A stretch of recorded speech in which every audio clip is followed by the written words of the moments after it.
I'm going to call this meeting to order. This is a city council business meeting on June 18th. It is 6:05. Please stand for the Pledge of Allegiance.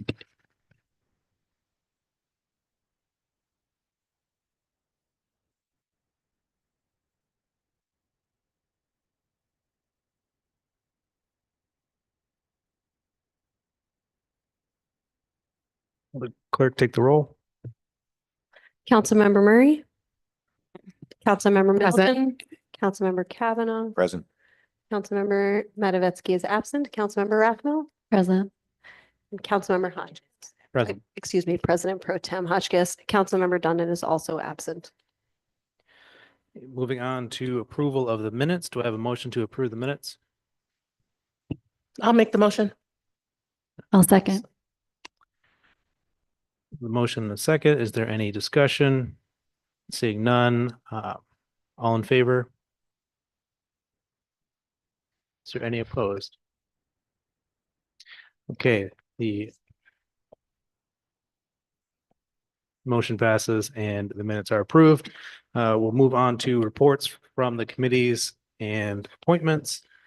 Is there anybody that has a committee report that they'd like to share at this time? I think I would just represent that the planning committee hosted a town hall earlier this month, and I want to thank those who did come out to talk about the proactive code enforcement legislation, and for those who shared constructive criticism and insight and their perspective regarding the implementation. Thank you. Is there anyone Sorry, else? one more thing. Okay. The goal with the town halls, so planning committee continues to meet regarding proactive code enforcement, continues to reach out to other municipalities. I do anticipate scheduling at least one more town hall to represent any adjustments that have been made since its initial introduction and since the feedback has been incorporated. So that'll be TBD towards the hopefully end of the summer. Thank you. There's nothing else. We can move on to setting public hearings. The first is the City of Binghamton will hold a public hearing regarding RL 25-108. This is a resolution authorizing the FY 51 annual action plan and the 2025 5-year consolidated plan. These public hearings will take place at 6 p.m. during the July 2nd, 2025 regular City Council business meeting in City Council chambers at 38 Holly Street, Binghamton, New York. Residents wishing to participate in public hearings may do so electronically by emailing their comments prior to 1 p.m. on the day of the meeting to clerk@cityofbinghamton.gov or in person during that meeting. We don't have any public hearings tonight, so we will move on to public comment. If there's any residents wishing to submit public comment may do so electronically by emailing their comments prior to 1 p.m. on the day of the meeting to clerk@cityofbinghamton.gov or in person during that meeting.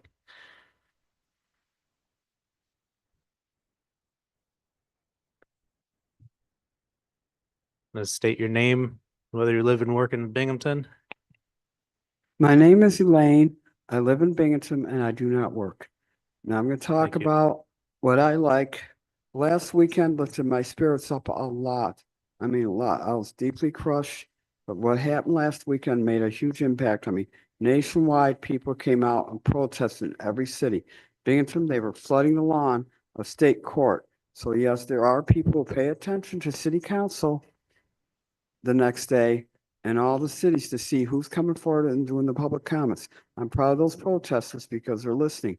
You get out, you go to state court because they can do the most to get us protected on state level in each state.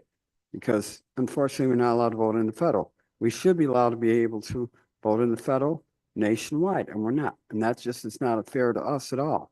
So I would like to see something done about that. And I don't know how we're going to get that done. But another issue, affordable housing has helped me. I still have it. I still have clean water. I still have for, and I still have my food stamps for food, and I still have OTC to cover what I need to. And then I got my Medicare and my Medicaid, and I appreciate having those things because Medicare is something I had to pay into. I had to work and pay into in order to get it. Same thing with Social Security. I had to work and pay into it to get it. And I'd pay my own way. It's not always easy. And I'd pay copay when I had family insurance I had to pay for when I worked. You know, and I paid the copay plus the premium. And with that, I'm going to close. All right, bye. Thank you. Anybody else who wants to come down for public comment?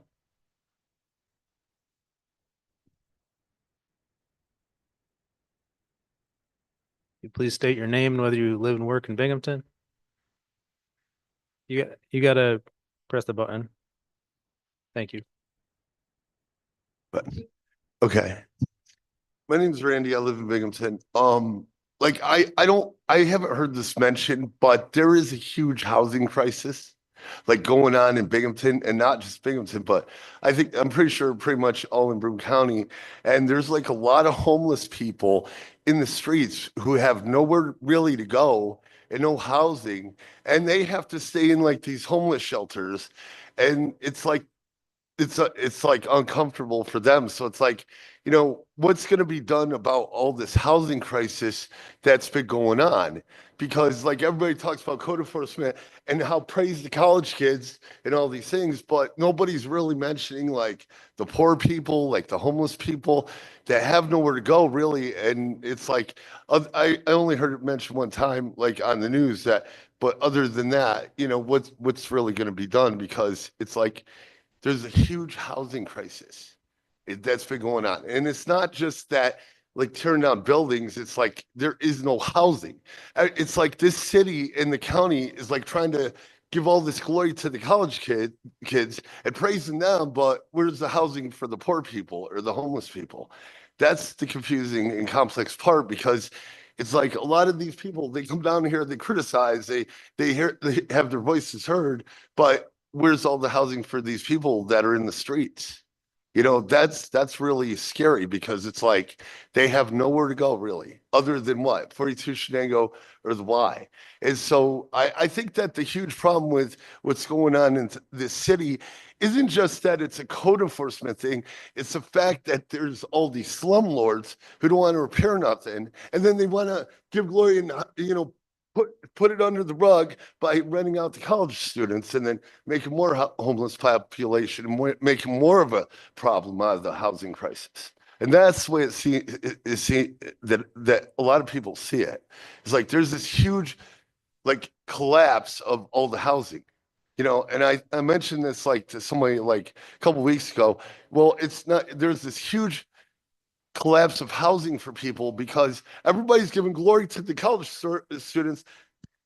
Good job, good job, good job, like that. But then, you know, everybody else is like with nowhere to go. And that's what's not being mentioned at these meetings. And that's the only thing that I had to basically bring up tonight. Thanks. Thank you. Is there anybody else who wants to come down for public comment? Okay. And I don't think we received anything through the clerk's office. So we'll close out our public comment section, and we will move on to second read legislation. First is introductory ordinance 025-42, considered in finance, with Councilmember Kavanaugh. Okay, I'd like to motion to pass introductory ordinance 025-42, an ordinance to adopt new code chapter 339A regarding sewer credits. I'll second. Okay, we've got a motion and a second. Is there any discussion? So we discussed this last meeting. We've with the and my feeling then was, and now is, that this is a good idea. It's a way for the city to deploy essentially an asset in a way that's going to hopefully aid in development. I would, however, like City Council to have a little more oversight in these potential larger projects. So I would also like to make an amendment to this. So I motion to amend 025-42. And I would like to strike in section 339A-3, strike the words greater than 50% and replace them with the words 20% or greater. I'll second. Now we can discuss Yeah, them. we got a motion and a second. Is there any discussion on the amendment? So basically, there's a threshold in the current draft that's if the city is trying to sell over 50% of the available credits, then city council has to give approval. I'm trying to lower that threshold to 20%, just as a little bit more cautious maneuver and to possibly allow us to have some input over larger projects that this would, that this would apply to. So I think it's a wise, prudent move, at least for now. I don't anticipate this clogging up the city council's calendar too much. I would, but yeah. So. Any other Understand. thoughts? No, I understand. There's no other discussion. I personally, yeah, I support this. I mean, we're just introducing the sewer credits system within the city, and I think having a few more sets of eyes on how they're being used can't hurt. So. You want to do a vote on the amendment?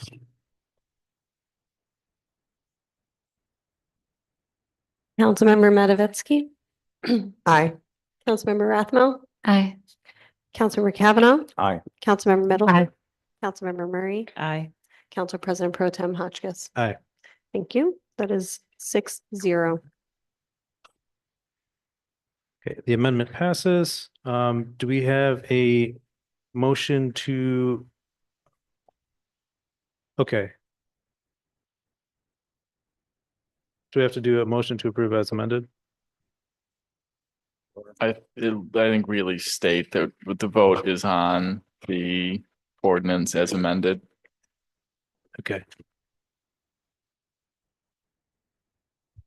I'll amend my motion to pass the original motion as amended. Second. yeah, we got a motion and a second. Is there any discussion? Seeing that there's no discussion, we can move on to a vote. Councilmember Matavetsky, Aye. Councilmember Rathmel, Aye. Councilmember Kavanaugh, Aye. Councilmember Middleton, Aye. Councilmember Murray, Aye. Council President Pro Tem Hotchkiss. Aye, Thank you. That's 6-0. the motion passes as amended. Moving on to first read legislation. Going on to introductory resolution R 25-36. This is considered in employees with Councilmember Murray. So, thank you. I'd like to make a motion to adopt resolution 2536, which is to adopt the record of activities for elected and appointed officials. I'll second. We got a motion and a second. Is there any discussion? My understanding is that there was a presentation at the last meeting. And I don't have any questions or discussion points. Just for The bingo. the bingo. Yes. I was Yeah, gonna say, this is the bingo Yeah. Mhm. inspector. Bingo inspector needs to write his record of activities to be added into the retirement, I Mhm. It believe. seems pretty Yep. straightforward to me. Yeah. There's no further discussion. Can we take a vote? Councilmember Matavetsky, Aye. Councilmember Rathmel, Aye. Councilmember Kavanaugh, Aye. Councilmember Aye. Middleton, Councilmember Murray, Council President Pro Tem Hotchkiss. Aye. Thank you. That's 6-0. Motion passes. We'll move on to introductory resolution R 25-38, considered in municipal and public affairs with Councilmember Middleton. Thank you, President Pro Tem Hotchkiss. I'd like to make a motion for introductory resolution to R 25-38. It's a resolution to authorize the agreement of OSRS. Motion, is there a Second. second? Motion and a second. Is there any discussion?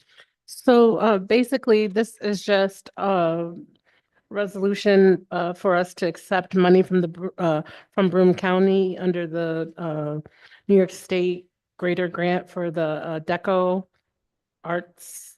It's basically for a mural So that's what this is, just for us to vote on. I don't know why my mic sounds like this, but it's just for us to vote on a grant from the county. Thank you. Any other discussion? All right, we take the roll, please. Councilmember Matavetsky. Aye. Councilmember Rathmel. Aye. Councilmember Kavanaugh. Aye. Councilmember Middleton. Aye. Councilmember Murray. Aye. Council President Pro Tem Hotchkiss. Aye. Thank you. That is 6-0. Okay, the motion passes. Next order of business is the communications from council. I will start with Councilmember Murray. Thank you. So I have two announcements I'd like to share. So, many of you know that, First Ward received a $10.1 million grant. This is going to be our second, meeting to, discuss how these funds will be used on January 25th from 5:30 to 7:30 at Clinton Street Senior, the First Ward Senior Center. Will be our second meeting. So I just really want to encourage residents, and not just First Ward residents. I really think that anyone living in the city who is committed to seeing wonderful things happen in our area should attend.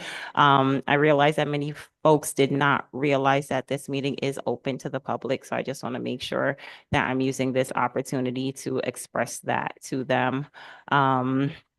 And if you're not able to attend, the presentation and meeting minutes will be made available to folks. So again, Clinton Street, DRI, it's a public workshop. And, for folks who are interested in submitting project proposals, now is the time to be really thinking about that, working on the application, reaching out if you have questions or need any clarification on the process or expectations regarding it. And then, Could you say the date and time one more time, please? absolutely, June 25th from 5:30 to 7:30. Thank you. And it's at 226 Clinton Street, the First Ward Senior Center. And, the website, actually, more information can be found at www.clintonstreetdri.org.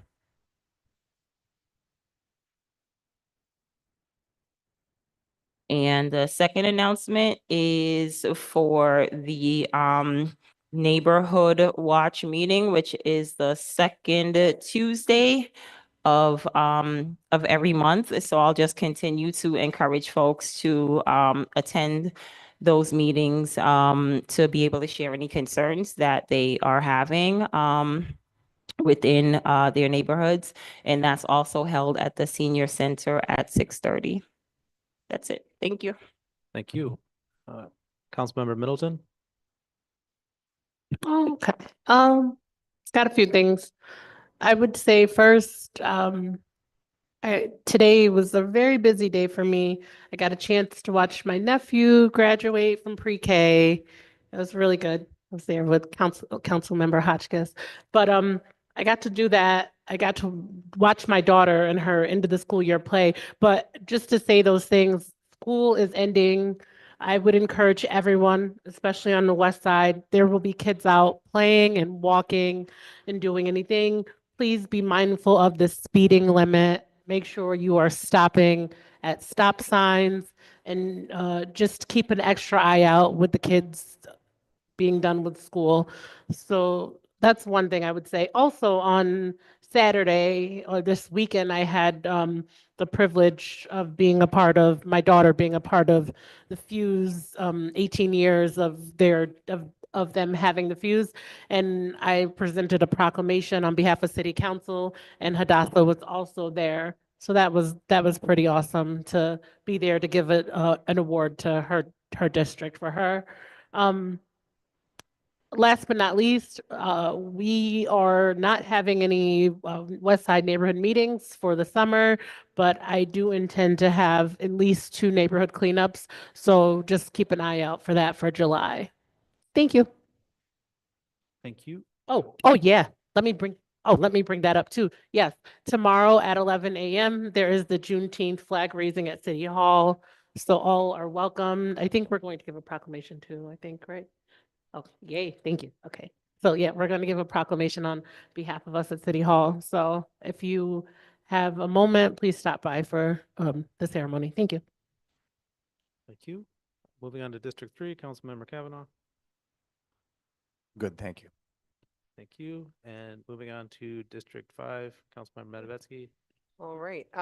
Southern Two Young Professionals has a social mixer at South City Grill and Pub in District 6 tonight until 9 p.m. So youth, young professionals of Southside. It's somewhat walkable. It's a nice group. Make some friends. I'd like to thank Commissioner Ballard for coming out to the Southside Neighborhood Assembly last night and answering a lot of questions from Southside residents. Southside Neighborhood Assembly is on break in terms of meetings for the summer because we use MacArthur as our meeting place and school's out, so it's complicated. But there is still the music series. So July 13th is the second Sunday in July, is the next Southside Neighborhood Assembly music program. And they'll have Shade Tree Mechanics and Torn and Frayed. Last month's was a lot of fun. Tonight was the Pal Camp open house. Sorry, I was late. Didn't calculate in the extra driving from there, but the camp is up and going and the kids are bright-eyed and bushy-tailed. And we have some great teen counselors, including a few from Binghamton High School. So that's nice to see. Potholes. That's kind of my hobby between meetings is driving around and reporting potholes in my district. I've probably reported at least a dozen different streets probably at this point. And I'm going to try and hit every street and make sure everything is reported. I wasn't here to give my board updates, but the board update for traffic board for my district is that the Arena Street, we did pass an exemption from alternative side of the street parking. So that's something constituents have been asking for. Councilwoman Tin mentioned the Fuse performance. It was outstanding. I was completely blown away. So glad that I got to come and watch that performance at the Anderson Center. Public art, there was a deadline that passed on Monday for a mural for Southside Commons. So stay tuned, Southside. Hopefully by the deadline, people submitted some good ideas for that. So I'm going to be keeping my eye to see when a mural starts going in there. Also about Juneteenth, tomorrow at the Discovery Center, they will have a Juneteenth celebration from 11 a.m. to 1 p.m. So it's free with admission. They'll have special events, activities, educational items. So I think that's what I got. Thank you. Thank you. Moving on to District 6, Councilmember Rathmo. Nothing for me, thanks. Okay, thank you so much. And I don't have any communications for tonight, so I would accept a motion to adjourn. Second. Okay, any discussion? All right. All in favor?